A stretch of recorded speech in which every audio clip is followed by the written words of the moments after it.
नमस्कार. आज आपण भारतीय उपखंडाच्या इतिहासातल्या एका अत्यंत महत्त्वाच्या कालखंडावर बोलणार आहोत. हो, म्हणजे मुघल साम्राज्य. जवळपास 300 वर्ष या साम्राज्याचा मोठा प्रभाव राहिलाय. राजकारण, समाज, संस्कृती सगळ्यावर. आपल्याकडे आज विकिपीडियाचे काही लेख आहेत, त्यातून आपण माहिती घेणार आहोत.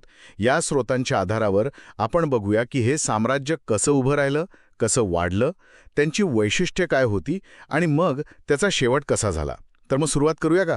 नक्कीच. मुघल साम्राज्य साधारणपणे 1526 मध्ये सुरू झालं आणि म्हटलं तर 1857 पर्यंत टिकलं. हे दक्षिण आशियातलं एक मोठं शक्तिशाली साम्राज्य होतं. याची मुळं मध्य आशियात होती, म्हणजे तैमुरी वंशाचा बाबर. त्यांनी याची स्थापना केली आणि त्याचा विस्तार बघितला तर 17व्या शतकाच्या शेवटी जवळपास संपूर्ण भारतीय उपखंड त्यांच्या अधिपत्याखाली होता. हे फक्त राजकीय किंवा लष्करी वर्चस्व नव्हतं. एक वेगळी संस्कृती, प्रशासन, वास्तुकला हे सगळं याच काळात पसरलं. ठीक आहे. तर मग अगदी सुरुवातीपासून सुरुवात करूया. बाबर, त्याने हे सगळं कसं सुरू केलं? काय होती तेव्हाची परिस्थिती? बाबर तो एका बाजूने तैमूरचा वंशज होता आणि दुसऱ्या बाजूने चंगेज खानाचा. तो मूळचा फरगणाचा, म्हणजे मध्य आशियातलं एक छोटं राज्य होतं त्याचं. पण तिथून त्याला हलावं लागलं उझबेकांमुळे. नशिबाने म्हणा किंवा त्याच्या कर्तृत्वाने त्याने काबूल जिंकलं आणि तेव्हा इथे भारतात, उत्तर भारतात दिल्ली सल्तनत होती. पण ती खूप कमकुवत झाली होती. अंतर्गत भांडणं चालू होती. इब्राहिम लोधी सुलतान होता, पण त्याचेच सरदार त्याच्यावर नाराज होते. अच्छा, म्हणजे त्याला संधी मिळाली. अगदी. आणि काही भारतीय सरदारांनी त्याला बोलावणं पण पाठवलं होतं. मग बाबरने भारतावर आक्रमण केलं आणि 1526 मध्ये पानिपतची पहिली लढाई झाली. बाबर विरुद्ध इब्राहिम लोधी. बाबरकडे सैन्य कमी होतं, पण महत्वाचं म्हणजे त्याच्याकडे तोफा होत्या. आधुनिक युद्धतंत्र होतं जे इथे नवीन होतं. अच्छा, तोफखाना. हो. त्याच्या जोरावर त्याने लोधीचा मोठा पराभव केला. दिल्ली, आग्रा जिंकलं आणि इथेच मुघल साम्राज्याची काय म्हणतात त्याला मुहूर्तमेढ रोवली गेली. त्याने पुढे खानव्याला, राणासंगाला हरवलं, घागऱ्याला अफगाणांना, म्हणजे आपलं स्थान पक्क केलं. पण बाबर फार काळ राहिला नाही का? त्याच्यानंतर त्याचा मुलगा हुमायून आला आणि त्याच्यासमोर बरीच आव्हानं होती असं दिसतंय. त्याला तर राज्य सोडून पळून जावं लागलं होतं. हो. बाबर 1530 मध्येच गेला. हुमायून गादीवर आला, पण त्याच्यासाठी परिस्थिती सोपी नव्हती. एकतर त्याचे भाऊच त्याच्या विरोधात होते आणि दुसरीकडे अफगाण परत एकत्र येत होते. त्यात मुख्य होता शेरशाह सुरी. शेरशाह सुरी. हो. तो बिहारचा होता, मोठा महत्वाकांक्षी सरदार. त्याने हुमायूनला 2दा हरवलं, चौसा आणि कन्नौजच्या लढाईत. यानंतर तर हुमायूनला अक्षरशः जीव वाचून पळून जावं लागलं. तो जवळपास 15 वर्षे इराण वगैरे भागात फिरत होता, निर्वासित म्हणून. 15 वर्ष? हो. याच काळात इराणच्या सफाविद शाहांनी त्याला मदत केली आणि भारतात शेरशाह सुरी आणि त्याच्यानंतर त्याच्या वंशजांचं राज्य होतं. शेरशाह स्वतः चांगला शासक होता. त्यांनी बऱ्याच सुधारणा केल्या, पण तो पण लवकरच मेला एका अपघातात 1545 मध्ये. त्याच्यानंतर परत गोंधळ सुरू झाला आणि याच संधीचा फायदा घेऊन हुमायून परत आला. इराणच्या मदतीने त्याने 1555 मध्ये दिल्ली, आग्रा जिंकलं. अच्छा, म्हणजे परत सत्ता मिळवली. हो. पण नशिबाचा खेळ बघा, सत्ता परत मिळून काही महिने झाले नसतील, तोच दिल्लीत त्याच्या लायब्ररीच्या पायऱ्यांवरून पडून त्याचा मृत्यू झाला. अरे देवा, म्हणजे जिंकलेली सत्ता गेली, परत मिळाली, पण उपभोगताच आली नाही. अगदी.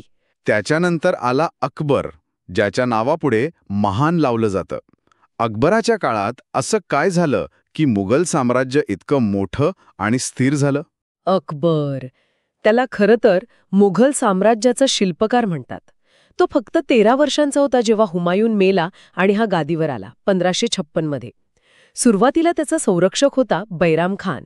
त्यानेच पानिपतच्या दुसऱ्या लढाईत हेमूचा पराभव करून सत्ता वाचवली. पण अकबराने लवकरच सगळी सूत्र स्वतःकडे घेतली आणि मग जवळपास 50 वर्ष राज्य केलं, 1605 पर्यंत. या काळात त्याने फक्त साम्राज्यच नाही वाढवलं, तर महत्वाच्या प्रशासकीय आणि धोरणात्मक सुधारणा केल्या. जसं की त्याने एकसारखी प्रशासन व्यवस्था आणण्याचा प्रयत्न केला. जमीन महसुलासाठी दहसाला पद्धत आणली. त्याने कराचा बोजा निश्चित केला. राज्याचं उत्पन्न पण स्थिर झालं. मग ती मनसबदारी पद्धत, म्हणजे लष्करी आणि मुलकी अधिकाऱ्यांची एक श्रेणीबद्ध रचना. यातून मोठ्या नोकरशाहीवर नियंत्रण ठेवणं सोपं झालं. आणि त्याचं धार्मिक धोरण, ते खूप महत्वाचं मानलं जातं. अगदी बरोबर. हेच त्याचं मोठं वैशिष्ट्य होतं. त्याने हिंदूंवरचा झिझिया कर, यात्रा कर रद्द केला. अनेक राजपूत राजांना, इतर हिंदूंना प्रशासनात, लष्करात मोठी पदं दिली. त्यानं स्वतः राजपूत राजकन्याशी लग्न केली, मुलांची पण लावून दिली. यामुळे काय झालं, राजपूत जे मोठे योद्धे होते ते शत्रू न राहता मित्र बनले. हे महत्वाचं आहे. त्याने सुलह ए कुल म्हणजेच सर्वांची शांतता हे तत्व आणलं. वेगवेगळ्या धर्मांच्या लोकांशी चर्चा करण्यासाठी फतेपूर सिक्रीला इबादतखाना सुरू केला. खरोखरच हे धोरण खूप दूरदृष्टीचं वाटतंय. यामुळेच एवढ्या मोठ्या विविधतेने नटलेल्या प्रदेशावर राज्य करणं सोपं झालं असेल. नक्कीच. बरं, अकबरानंतर आले जहांगीर आणि मग शहाजहान. शहाजहान म्हटलं की साहजिकच ताजमहल डोळ्यासमोर येतो. हो, बरोबर. अकबराने जो पाया रचला होता त्यावर जहांगीर 1605 ते 1627 आणि शहाजहान 1628 ते 1658 यांच्या काळात साम्राज्य आणखी वाढलं, समृद्ध झालं. जहांगीरला कलेची आवड होती, विशेषतः चित्रकलेची. त्याच्या काळात मुघल मिनिचर पेंटिंग एकदम शिखरावर पोचली. अच्छा. असेही म्हणतात की जहांगीरच्या काळात त्याची बायको नूरजहान हिचा दरबारात खूप प्रभाव होता. आणि त्यानंतर शहाजहान. त्याला तर भव्य इमारती बांधायची खूप हौस होती. त्याने राजधानी आग्राहून दिल्लीला नेली. तिथे शहाजहानाबाद वसवलं. आजचा लाल किल्ला, जामा मशीद हे तेव्हाचंच. आणि अर्थातच ताजमहाल, त्याची सगळ्यात प्रसिद्ध कलाकृती. पत्नी मुमताज महलसाठी बांधलेली ती वास्तव म्हणजे पर्शियन, तुर्की, भारतीय, इस्लामिक सगळ्या शैलींचा संगम आहे. अप्रतिम आहे ती वास्तू. खरंच, या काळात व्यापार वाढला, शेती चांगली होती, तिजोरी भरलेली होती. त्यामुळे मग किल्ले, महाल, मशिदी, बागा हे सगळं मोठ्या प्रमाणावर बांधलं गेलं. मुघल साम्राज्याची शान, वैभव या काळात सर्वोच्च होतं. काही जण तर म्हणतात की तेव्हा जगातलं सर्वात श्रीमंत साम्राज्य हेच होतं.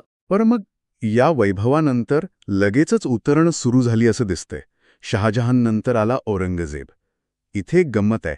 त्याच्या काळात साम्राज्य भौगोलिकदृष्ट्या सर्वात मोठं झालं, पण त्याच वेळी त्याच्या ऱ्हासाची बीजं पेरली गेली. हे कसं? काय विरोधाभास आहे हा? हो, हा मुद्दा खूप महत्वाचा आणि थोडा गुंतागुंतीचा आहे.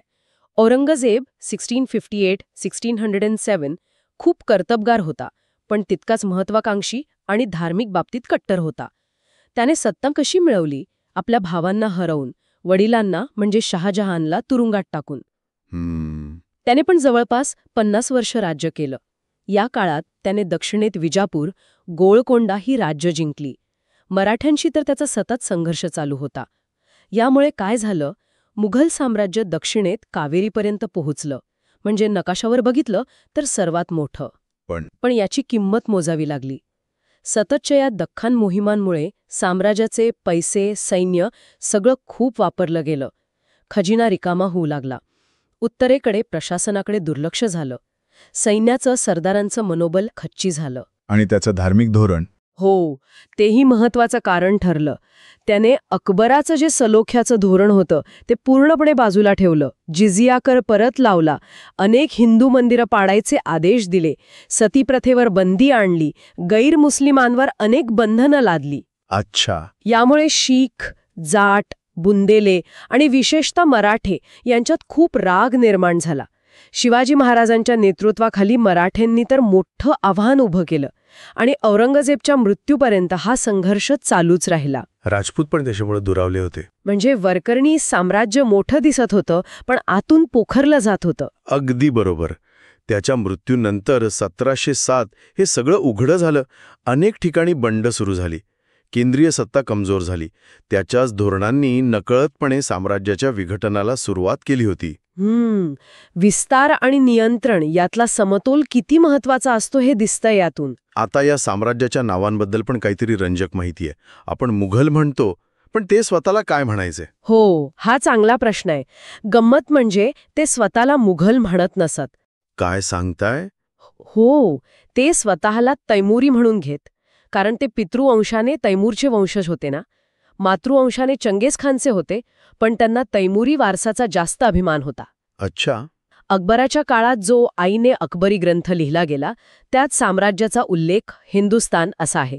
सरकारी कामकाजात पण बिलादे हिंदुस्तान म्हणजे हिंदुस्तान देश किंवा विलायते हिंदुस्तान म्हणजे हिंदुस्तान प्रांत असे शब्द वापरले जायचे. म्हणजे हिंदुस्तान हे नाव ते वापरायचे. हो, अगदी शेवटचा सम्राट बहादूर शाह जफर याने पण आपल्या शायरीत हिंदुस्तानचा उल्लेख केलाय.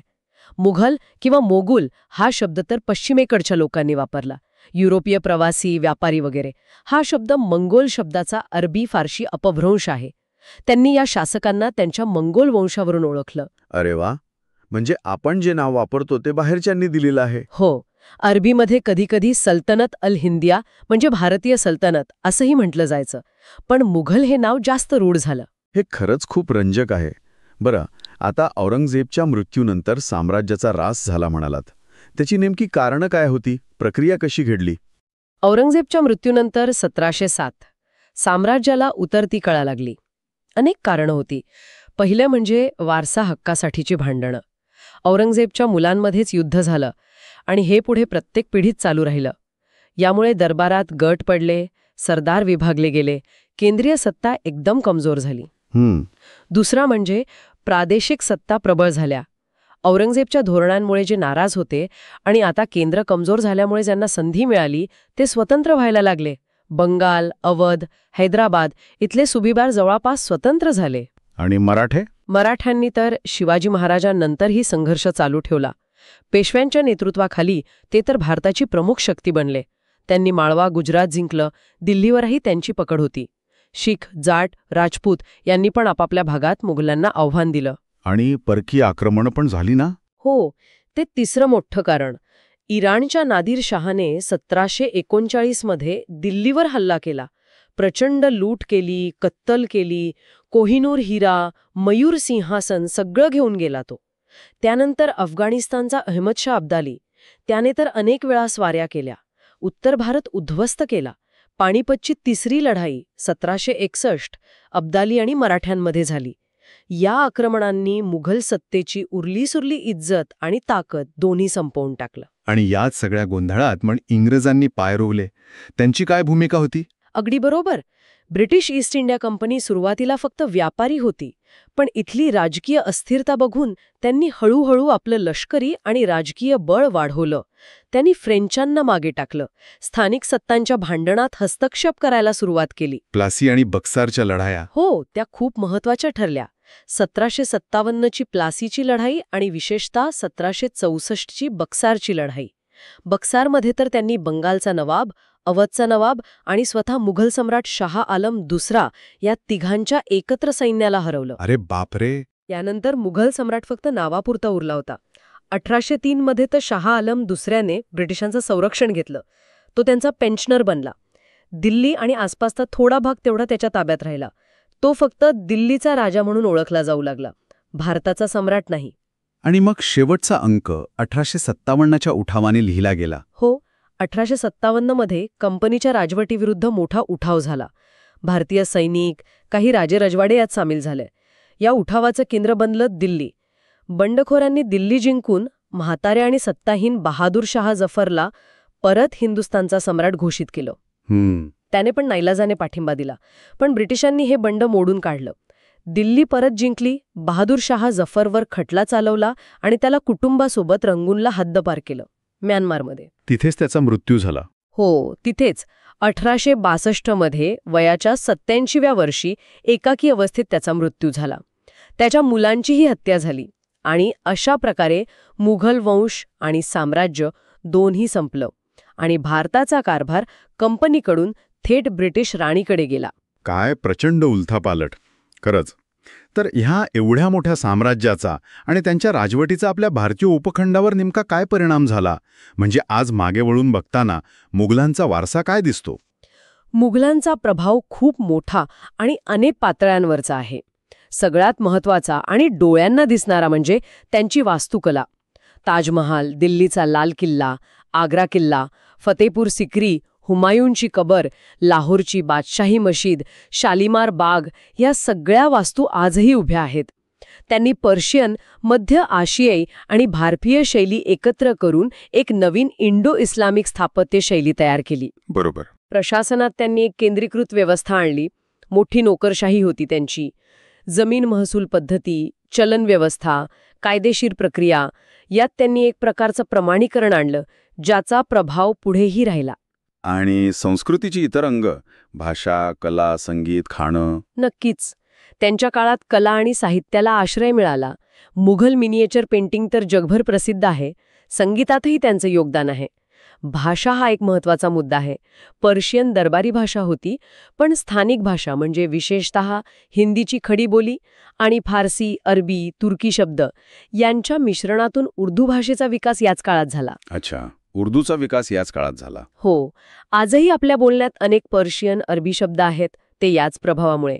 खाण्याच्या बाबतीत बोलायचं तर मुघलई पदार्थ, बिर्याणी, पुलाव, कबाब, कोरमा हे सगळं आजही किती लोकप्रिय आहे. अगदी. त्यांनी फळबागा लावल्या आणि विशेषतः ती चारबाग पद्धतीची बागरचना, काश्मीर, आग्रा इथे आजही दिसतात त्या बागा.